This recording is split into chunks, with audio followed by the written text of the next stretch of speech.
Whooping Crane Chronicles is a collection of stories to learn from, to ponder, and to celebrate. I'm Mike Forsberg, a conservation photographer from the Great Plains. I've spent the last 5 years, camera in hand, exploring the natural history of whooping cranes across the continent, meeting the people who love them, and discovering how these tall, magnificent, and rarest of cranes are navigating our 21st century world. This podcast elevates conservation stories and uplifts these birds to showcase their natural history and beauty in the hope of keeping these birds around for generations to come. Join me on the journey.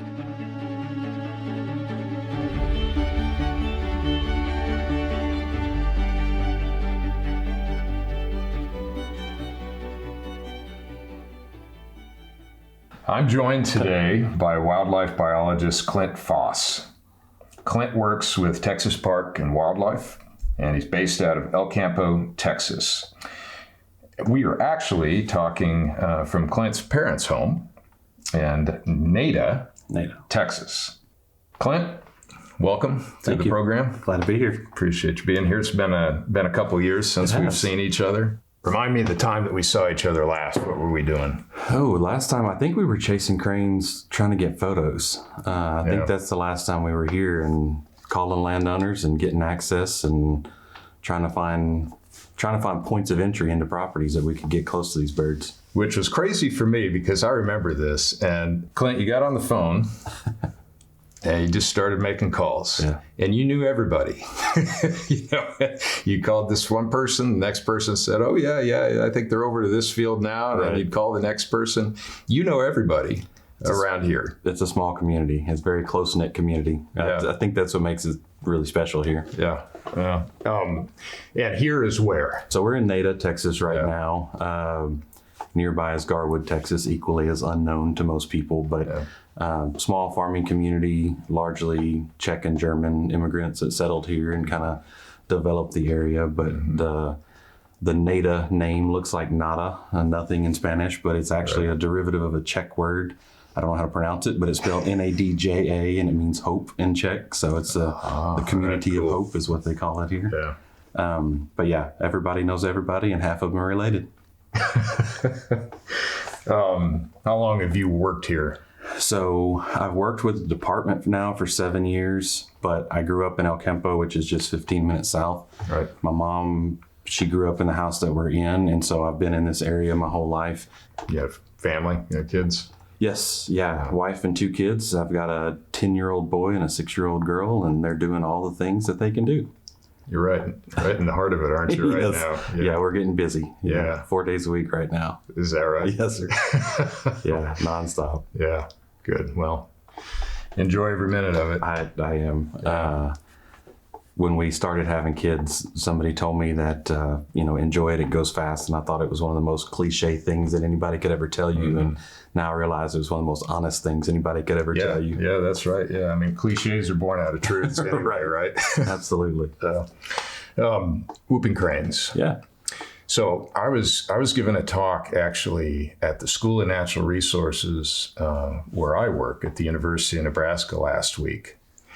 And right before I gave my talk, an old friend of mine, a guy named Tom Lebeds, who was the curator of birds at the State Museum at the university, came up and said, Mike, I got some stuff I'd like to give you.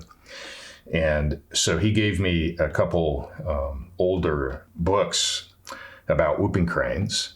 He also gave me an envelope that had in it a bunch of newspaper clippings about whooping cranes in Nebraska, mostly clear back in like the late 70s, early 80s when he was working as a young biologist. Now, one little news item that wasn't from Nebraska was from Texas. And it was, I believe, 1985. And it said that a single whooping crane, juvenile, that did not have its parents with them, had spent the winter in Garwood Prairie and basically raised or hung out with sandhills during the wintertime and then migrated north in the spring. That's cool. And I thought that was really cool because we knew we were going to come down here and talk to you. Yeah, so we are about 60 miles west-southwest of Houston, give or take. This area is a historically large rice production area. If you branch out from where we are right now, you get into some row crop, corn, cotton, milo, soybeans, things like that. I think since I talked to you last, I've been trying to remember when this was, but I remember being a kid. We're going to call it the early 90s. My dad owned a welding shop here, and so we were out working all over the place. Mm-hmm. And I remember seeing a crane, a single one, out on the prairie. And we saw a game warden, we flagged him down, and we said, hey, just letting you know there's a crane out there. And he just said, I know. Yeah. I know. Yeah. I've been told, again, this is just hearsay, but I've been told that there were game wardens that had followed these birds around and kind of made sure that they stayed protected. But I mean, from that newspaper clipping to remembering seeing them as a kid, I mean, that's 30-something, 40 years now. 40 years, yeah. So they've used this area in relation to Aransas. Straight shot, I don't know, what are we, 120 miles? Something like that from Aransas, if I had to guess. It's a pretty good haul to the coast. It's a good haul, isn't it? Yeah. From here, if you go straight to the coast, it's probably only about 45 or 50 miles to get down to Palacios area. Mm-hmm. But that's the straightest shot we get. Yeah. But these birds are unique and really unique to me that they know that Aransas is there based off the transmitter data, and they go down there and they come back. So that's really neat. Yeah. Take us back further. I know you know quite a bit about the history of the area here that you grew up. Take us back to what this place looked like, let's say 200 years ago. Yeah, so this would have been coastal prairie. As far as you can see, would have been grasslands from here all the way to the coast, and that's the bottom end of the Great Plains that came all the way through here. If you look all the way through central Texas, would have been rolling plains and grasslands, and now it's not. Right. We've seen lots of changes, as everybody has. If I remember right, it was something like 12 million acres of coastal prairie in Texas, and now there's less than 1% of that remaining. So we only have a very, very small portion of that. And even the stuff that remains now that is, we'll call it range and pasture land instead of farmland. Right. We've got lots of non-native, lots of invasives that are here. Bermuda grass just runs rampant all over the place. But there's a lot of non-natives that we battle here. We've so drastically changed this landscape. We changed it in a way that we have more birds than we would have ever seen in this area. But for everything else, it's so far removed from what it once was. It doesn't even look the same. Talk about the waterfowl hunting tradition that's here. It's very, very deep. Unfortunately, we've seen it change a little bit over time. This area, like I said, it started mainly with snow geese. It was a large goose hunting area. Eagle Lake is just down the road from us. They call themselves, or it's called the goose hunting capital of the world, I think, Texas, not the world. And that area from a goose hunting standpoint is just not the same as even when I was a kid. The late 90s is when things started to really change. But if you go back in time, most of those geese would have gone and overwintered on the coast. And so once we started farming here, we had that food source here, we had the water here. Yeah. They would have seen those birds start stopping here instead of going all the way down. But yeah, this area is known for waterfowl. And it has been known for waterfowl for a long time. And how do you hunt waterfowl here? What's standard? Yeah, so that kind of varies by person to person, but most of it now with our duck blinds, we've got established ponds, and that can vary from native habitat, native wetland areas that are flooded up and managed year round to flooded rice. So after the rice is harvested, you put water back on it. But most of it is, like I said, duck hunting out of blinds, and whether or not that's established blinds or just kind of moving around is based on the individual. So one of the other times I was with you, we went duck hunting. Yes. And we were with Wade Harrell, who was then the whooping crane coordinator for the Fish and Wildlife Service. Right. We had another gentleman with us. Mark Lang, previous biologist out of Colorado County. Right. And we weren't there. You guys were there to hunt ducks. You were ready if ducks came in, and there were ducks there. But we were also hoping that we'd see whooping cranes. Yes. Yeah. So it's been really interesting to me that the use of this habitat by cranes kind of surrounded by hunting. And we're talking about sandhills or whoopers? No, talking about whooping cranes. Whooping cranes, yeah. I've seen cranes in a field where you could actively hear people calling ducks and shooting at ducks. I could literally hear them calling. They were that close, and it doesn't seem to faze them. No, I followed these birds north and south up and down their flyways between wood buffalo and the Texas Gulf Coast. And in the fall, they are migrating with waterfowl season. Right. Starting up in the Canadian prairie provinces, down through the Dakotas, through Nebraska, Kansas, Oklahoma, and Texas. So, and, I think some of the best lands that are left for these birds are protected for waterfowl. Right. A lot of state land, a lot of DU land. Upstream ends of reservoirs, those big delta areas, and so I think it is part of their culture now that they have gotten used to that. My question always is back to the hunters. Do you know what you're looking at? And so down here, let's talk a little bit about the relationship that folks here have with these birds. Yeah, I think for the most part, people around here know there's a large portion of it that's guided hunts. And so you would like to think that there's a guide that's kind of looking out and really focusing on what's there, what's coming in, what's around. Sandhill cranes are hunted around here. Mm-hmm. Probably not as much as you'll find in other places, but we do have people that specifically hunt sandhill cranes. I would think for the most part, and this may be just a broad blanket statement, but I would think that most people would be able to recognize the difference and know the difference. Knock on wood, I don't think there's ever been an accidental harvest in our area. I know there has been some other places, whether or not they were accidental or intentional, but I don't think I've ever heard of anything in this area directly. The presence of whooping cranes has been just kind of it's just a presence. They're here, and we hunt around them just like we do any other non-game species. Whether or not that ever changes, I guess depends on whether or not anybody ever messes up. So we'll see how that goes. But most people know the cranes and appreciate the cranes in this area. I do think, though, in the big picture of hunting, I think that our hunting culture in this area plays into the fact that the cranes are still coming here.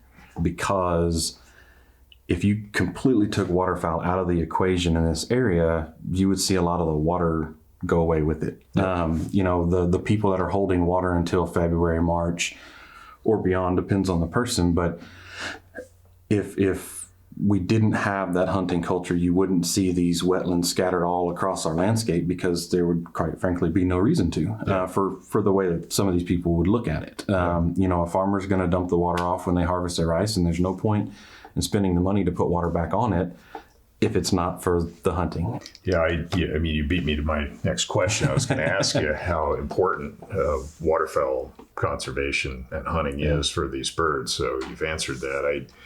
I also think that this is a big learning laboratory here. We've been talking in previous podcast episodes with Liz Smith, who's the former Texas program manager for the International Crane Foundation, lifelong Texan, grew up on most of her life on the Gulf Coast. Talked with Al and Diane Johnson, landowners on the Lamar Peninsula that protect through a conservation easement on their land, whooping crane habitat, and again, lifelong Texans. Both of them have talked a lot about the challenges of whooping crane wintering habitats on the coast moving forward in the future, because there's definitive sea level rise, there's definitive black mangrove encroachment with warmer winters, there is a crush of development at every turn, and then within this very large, one of the largest in the world, industrial petrochemical complexes. And so you have, the only wild self-sustaining migratory population left in the world wintering in an area that has increasing challenges in it, and where the hope for the future for these birds, in a lot of cases, as their numbers continue to climb, is where do they go besides Aransas National Wildlife Refuge?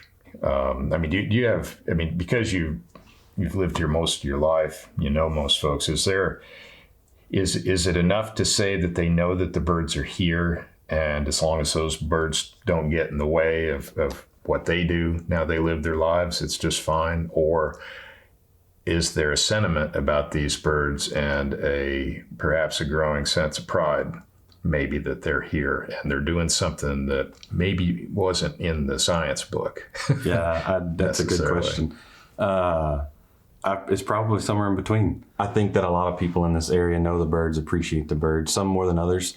Some know when they're going to arrive. You know, I've got a guy that calls me every year and lets me know the first time he sees them. Has he called you yet? Not yet. Okay. But somebody else did. All right. Somebody else did. Yeah. There's others that I would not have ever expected that enjoyed seeing the cranes and knew where they were and kind of kept tabs on them. People that have stopped me and told me that they've seen birds. I'm like, wow, I thought you would be in the category of I don't really care. But I've also wondered the first part of that question. If the presence of these cranes ever changed hunting, if it ever changed the working lands, if it ever changed agriculture, how that sentiment would change. And I don't have a good answer for that. Hopefully it wouldn't. Hopefully it's become part of our landscape. We're seeing more and more birds up in this area. I think last year we had 18 confirmed on the prairie. Yeah, that's great. That change seems like it's happened sort of rapidly. Yeah. And so maybe they're not adapting, it's not the right word, but maybe they're realizing that they can expand and use this stuff. And I think, when I talked with Liz Smith in a previous podcast, Liz did a lot of landowner relations with the International Crane Foundation down here over a long period of time. And she said early on, she would ask landowners, what are you doing different to have cranes on the land? And she said, I finally had somebody, rancher, say, we're not doing anything different. Those birds are here because of what we're doing. And she said, at that point, I went back and talked to all the other people that I had talked to before. Interesting. And said, I apologize. My mind has sort of been reset now here. And so since that time, which was several years ago, moving forward, Liz is retired, but that kind of sentiment, I think, is carried forward in the next generation of folks that are working with these birds in Texas. And I think that's maybe the answer to the question from the conservation side, right, is not to change things. It's to encourage what's working for them now. That's an interesting way to look at it. Yeah. Shifting topic a little bit, going back to, you and I text back and forth once in a while, and I remember a few years ago, you sent me a really heartbreaking photograph of a bird that had hit a power line and died, whooping crane. Can you talk about that a little bit and maybe pull that out to another broader challenge? Sure. That bird was interesting to me. Obviously, we don't want to see a mortality event in a population that's so low, but the location where I found that bird was probably less than 200 yards from a photo you took. And I remember there was a power line that went through that photo, and I asked you if you would crop that out, and you said, no, that's just the world that they live in. And it's just kind of an interesting foreshadow to finding that bird. But I was out, it was probably late January, early February. I was snipe hunting of all things and just stumbled across this bird on my own time. But yeah, right underneath the power line. It did not look like there was any signs that anything else had killed that bird. It had been scavenged on, but everything was still intact. So I contacted local game warden, contacted federal game wardens, and kind of went through the right steps to notify people that had taken place. I took the remains of the carcass and got it to the right people that wanted to have that or needed to have that. I will say it was very odd having that bird in the cooler in the back of my truck, even though everybody knew that it was there, but it was a very strange experience. I would like to think that we're still rural enough and we still have open enough areas that we're not going to see mortality from stuff like that, but it's certainly present on the landscape still. Yeah, I remember those photographs now that I took, and that was when we were out and we were playing telephone with all of your neighbors and friends looking for birds. There were 6 birds out on the landscape, as I recall. There was a marked bird that has telemetry on it with 2 buddies. Right. And then there was this family group. And the family group was the ones that I photographed going across the power lines and had that chick that would have been, I guess, it was probably at about 8 months of age, maybe. Yeah. So The other three birds that we saw, the one with the telemetry on it, my buddy Dave Brandt, now just recently retired wildlife biologist that studied whooping cranes for a long time. We named that bird El Campo. Nice. It has red and gold bands on it. So have you seen El Campo yet this year? I've not been out, as bad as it sounds, because they're here. I've not been out on the prairie and scoped them and tried to take pictures yet. The pictures that I've got, I've asked if that bird was back, and none of them have said that they were close enough to really see. Yeah. If I remember back correctly, if you go back the past several years and look, there was a year that bird came here first and then left for Aransas and came back. Mm-hmm. There was a year that bird flew to Aransas first and then came back to the prairie. Yeah. And I believe last year there were several trips back and forth. I don't know if you can say that these birds are actively selecting this area or if there's more cranes down there than the habitat can support. So they're quote unquote forced to be here. Regardless, they're still here and they're still using it. So I don't know that it matters, but it was really interesting that bird flew down there. And really crazy side note on that bird is I knew the bird from the area.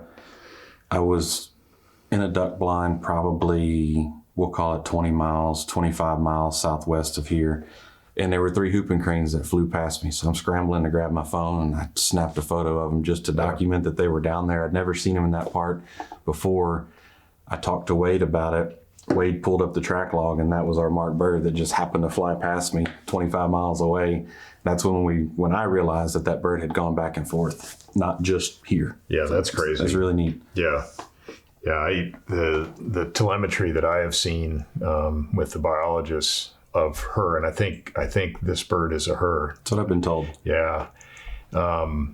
She's all over the place. Really? Yeah, and what I believe is that when she was banded originally, I think she was banded up in wood buffalo, so as a chick. Right. And is of an age class where she's just now coming in to adulthood. Right. So subadult birds from the ages of roughly 1 to 5, they don't have any responsibilities. You remember those days when we were just running around Sure. doing whatever we wanted? Absolutely. No kids to take care of or move around.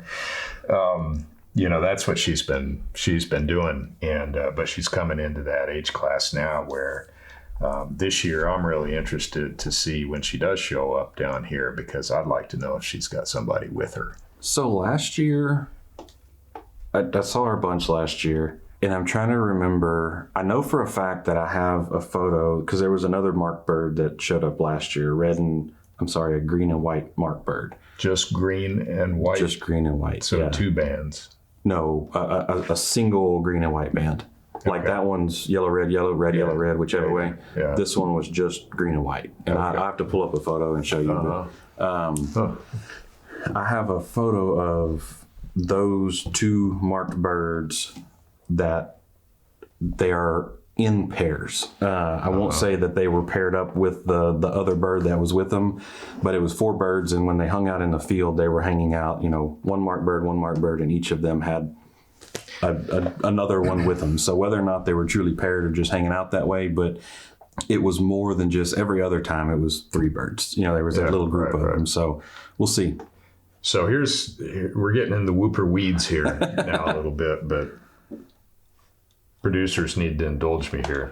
So back in 2019 on the Platte River in the fall, I photographed a family of birds, and all 3 birds were marked in that family, meaning that they each had bands. The male in that was green and white. The female, I can't remember her color, but I know she had a gold transmitter on it. She was E56 is what I remember in the log. I photographed her again this last winter with a friend who had her and another bird that she was paired with out in front of his blind. So in other words, she and the green-white male weren't together anymore. Interesting. She had found somebody else. So wouldn't that be interesting if green-white has paired up with El Campo now? So, because that happens in the human world and in the whooper world too. At the time that I saw them, they were each with a different bird. There was somebody else that observed those two birds together. Okay. Is that part of your job now, is to watch these birds? So bringing it into my job, I try to monitor them and just know where they are, how many there are, things like that. It's not, I don't actively do a lot with them other than just kind of monitoring them. Yeah. Trey Barron is our diversity biologist. He is a little more tapped into that world. They kind of fit his, they fit into his world a little better than they fit into mine. But if there's something that's that endangered and that high profile in our area, I figured we should keep tabs on it. You're the local whooper guardian, you know. keep up with them. So do you say whooper or hooper? What do I say? Hoopers. I don't know. You'll have to pay attention to catch me in conversation. I'm not sure. I think I say hoopers. Yeah, a lot of people in Texas say hoopers. Yeah. Further north you go, the more W you get. Yeah. I don't know why that is. Do you say coyote or coyote? Coyote. Probably depends on the conversation. Who you're talking to. Who I'm talking to, yeah. I'm glad to be with you down here. I mean, this is a really exciting time, I think, in the whooping crane world, because these birds are increasing in number. I mean, they're going up right now anyway, roughly around 4% each year. And yet, I think everybody that's involved with these birds and their conservation, whether or not it's formal or informal in their knowledge, knows that it's still a big question of whether or not they can survive in a 21st century world based on all the stuff that we talked about. Right. You know, I think for me, I'm excited to see if we continue to see an expansion off of this little satellite population. If we continue to see it expand. Going north, they're getting close to the northern edge of where they can really go. They're going to run out of room. Going south, there's a lot of space. Yeah. It's roughly 15 miles from here to El Campo, and there is probably, if you tied it through, there's probably contiguous rice production from here to due west of El Campo, and so there's a pretty big swath there. There's also some very well managed waterfowl properties in between here and there, some of which I know these cranes have been on. I think there's a lot of potential. And then if you start going east, obviously you run into Houston, but jump over Houston and you get closer to that Louisiana population of birds that there's the same habitat scattered across there. So if these birds can continue to expand off of what they've started here, I think there's a lot of possibilities. I think there's a lot of potential for where they could go and what they could do. You're a native Texan. What do you tell your Texans about these birds? You know, it's interesting. I'm a bit of a wildlife nerd, so to me they're exciting, and then I like to know about them and tell people about them. But you do have a lot of people that it's kind of an apathy towards them. You know, it's like, so why should I care? It's just a bird kind of thing. And so I think that it's a good opportunity to use something like this bird to talk about changes in land, changes in habitat, way back to the changes in the prairie that we talked about before. I think it's kind of a catalyst that you can use to really dive into deeper things. But it's not specific to cranes. We run into it with, the Houston toad. People are like, it's a frog, quote unquote, it's a frog. Why do we care? Yeah. You run into that a lot when people don't necessarily care about wildlife species other than game species. And it's just the way that it is. And so there's times where it's a difficult conversation to get somebody engaged into it if they just really don't care about a non-game species. So I think it's just pick any non-game species, and I think you kind of have that same sentiment towards it. Yeah, you can't force it on anyone, but you can share what you know and your own enthusiasm for it. And if somebody, even if they don't see one of these birds, one of these toads or anything else, if they know you and they care about you, or they can respect and appreciate you, they're going to be more apt to probably listen and maybe see some sort of personal connection in their own life. And I think that's the neat thing with social media, using social media as a platform for stuff like this is, if I'm posting pictures and somebody else is posting pictures, you start to raise that awareness. And you may get into that instance where somebody finally says, that's pretty cool. Yeah. That's really neat. Yeah. And I think them understanding that these birds are the survivors, and, they're the ones that have the genetics, or the ones that have the wherewithal, that have figured out how to live in these landscapes and make that epic journey every year. They thread a pretty thin needle doing that. So these are the best of the best. Right. And the last of the least, and hopefully that number will continue to grow. So it is unfortunate that, I guess it depends on who you talk to. It's unfortunate that we are in an area that is so rapidly changing. This close to Houston, we're seeing it march in all directions really, but the El Campo area, they're changing that highway to an interstate and expanding that. Our next county over from Wharton is Fort Penn County. It's one of the fastest growing counties, I know, in the state, potentially in the U.S. And so that urbanization that's inevitable is a little closer at our door than in some other places. Up here, I think there's probably less likely to see change. Maybe fragmentation might impact it a little more as you see people starting to want to move out of those urban areas. You may see fragmentation that impacts it, but the urbanization side it's marching this way. Yeah. Clint, you're a self-described wildlife nerd. Yes. What was the spark for that? How did that start? Yeah, so I've just always enjoyed the outdoors, being outside. Really, it started with hunting. I've been hunting since I was young. I remember Dad taking me out into the rice field goose hunting before I was actually shooting, and just being out there to experience it. When I was going through my high school career, I actually decided on engineering. I was going to go be a civil engineer, and it was, junior, senior year, it just kind of like, it's not really what I want to do. I think I would have enjoyed it. I think that would be fascinating to, maybe not civil. I probably would have shifted to something else, mechanical or something like that. But I really just ended up down a path that is just what drives me. Yeah. The being outside, the wildlife, the learning. I'm one of those people that I always want to continue to be learning. It drives some people nuts because if I don't know something, it's straight to Google I go just to say that I've learned it and I know it now. But I really changed when I was in school. I was going to school to go manage a ranch, and that was my path. That's what I wanted to do. That's all I wanted to do.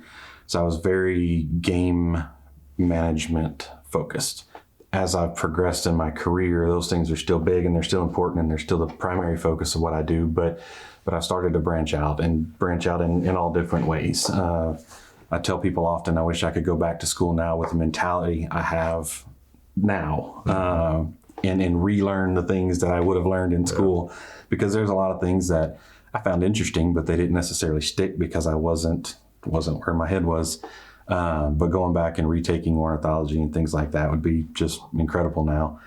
But yeah, I'm just one of those people that wants to know all the things, and I like talking about wildlife to the point that most people tune it out and no longer interested. But yeah, I just really, everything about it, the natural world, the ecology of everything, how everything's tied together, how everything affects everything else, all the stuff that we've talked about and how it's impacted this species and everything else around. There's a quote from Aldo Leopold, and I wish I could pull it up off of memory, but the beginning of it is the one that says, one of the penalties of an ecological education is that we live alone in a world of wounds. And so that's part of it, that in our world, we're able to look out and we're able to see all the impacts, maybe not see them all, but envision some of the impacts that we're making. The way that I explain my job to a lot of people is it's not just the here and now, it's trying to manage these species for future generations too. Same thing with these cranes. If they go by the wayside and they disappeared forever, there's a lot of people that would never miss them. But there's also a lot of people that if we can protect them, that we're gonna continue to have that for them to see in the future and be able to see one of the largest cranes ever. That there's something about being able to keep that species thriving that provides more benefit than the people who say it doesn't really matter if it's here or not. Yeah. How does that translate to being a father? It's been really neat. You choke me up here now. Sorry. It's been really neat for me to pass that on to my kids and be able to share that with my kids and be outdoors with them. My daughter's, she likes being outside, but she hasn't got out and gone hunting and stuff like that yet. My son was able to take his first deer last year, his first ducks last year. He's chasing after a buck this year, but we hadn't got there yet. But being outside with him and seeing him outside and that freedom to just kind of go explore and see and learn, whether or not he knows that he's learning out there. But it's been really neat to share that and to pass that on. I try to teach when I'm out there, but not be overbearing and like, Dad, be quiet, you know. But we had a deer the other day that we were not able to shoot based on some antler restrictions. And his response was, but it's an old deer. That's what we're supposed to take. It's an old deer. So you're right, bud, it's an old deer. And so it's been neat to be able to pass that on to my son and for me to pass that passion on. It'll be your greatest legacy, I promise you. Yeah, no, it's a really neat thing to be able to share. Well, and that comes from somebody who chose to stay home too. Yeah. You chose, your life could have taken you in a lot of different directions and a lot of different places, but you chosen to stay here. Yeah, and it did. Post-college, I worked in different areas. I was in South Texas for a while. I was in North Texas for a while, but my decision to move back here was family, getting back to what I know and getting back close to family. Mm-hmm. And now that I'm here, I love going places. Every time I go somewhere, I'm South Texas, like, I love this place. I really miss it. And then I go to the hill country, I'm like, I love this place. I really miss it. And then I get back home and it's home. Yeah. And this area down here is really unique. It's a really interesting place. Some people get down here and they're like, that's a whole bunch of nothing. But that's what's cool about it. That is what's cool. We are from an ecoregion, from an ecology standpoint, where obviously we're in the Gulf Prairies and Marshes region, but you can get to the East Texas Piney Woods, you can get to the Edwards Plateau, the South Texas brush country. There's a lot of stuff that comes in. There's different fingers of different habitats that kind of poke into our little area down here. Blackland prairies and post oak savannas and all that stuff, it just kind of converges. And so it's a really neat area of the state to be in. Mm-hmm. A lot to offer. Mm-hmm. Plus there's waterfowl. Plus cranes. Yeah. You know what I want to do? What's that? I want to hop in the truck with you and go see whooping cranes. Absolutely, yeah. Can we do that today? I think so, yeah. I think there's a good chance of finding them based on where the last several reports I've gotten. Yeah. I think there's a good chance of finding them. And if not, we can kind of take that little spin that we did before and maybe there's more. You're going to get out your digital Rolodex and just start calling people again. Yeah, we can do that. Clint, thanks again for spending the time, for your folks opening up their beautiful home. It's nice to be back here in Garwood Prairie region, and let's not make it so long between visits next time. For sure. That's on me. Come up to Nebraska sometime. I need to do that. You need to come up to the Platte River, Nebraska sometime. Come up in the springtime. Bring your kids. We'll sit in a blind and we'll see a bunch of birds. I had some friends the other day that were up there pheasant hunting, and they were telling me about all the sandhills. Yeah, they went on and on about it. And so good. Really okay. Cool. So listeners, you've heard the offer is laid on the table to come north into Husker Land and visit. So these are the Whooping Crane Chronicles. Stay tuned for our next episode.